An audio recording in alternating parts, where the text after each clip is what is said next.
fiqhiy masalalardan ko'radigan bo'lsak, o'zi ro'za nima degani, as-savm nima degani desa, as-savm lug'atda har bir narsaning lug'aviy ma'nosi bor, istilohiy ma'nosi bor.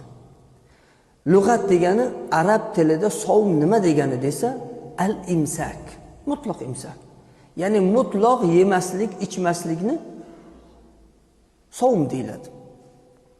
Lekin shariatimizdagi savm kalimasi nimaga atalgan deyilsa, al-imsaku anil mufattirat haqiqatan aw hukman fi vaqtin maxsus bi niyyatin min ahliha. Mana shu shariatdagi lug'atdagi ma'nosi.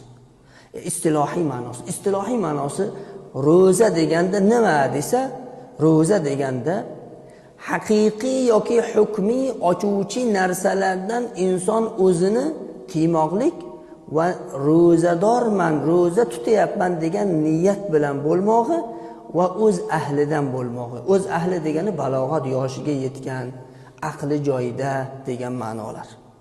Masalan, aqlsiz majnunlarga ro'za farz emas. Yoki yoshi balog'at yoshiga yetmagan farzandga ro'za farz emas. O'shaning uchun ahlidan bo'lishi shart. Yoki masalan hayz ko'rayotgan odamga farz, ayolga ro'za farz emas. Qachonki hayzdan poklanganda ro'za Ramazondan keyin tutib beradi. Va hokazo.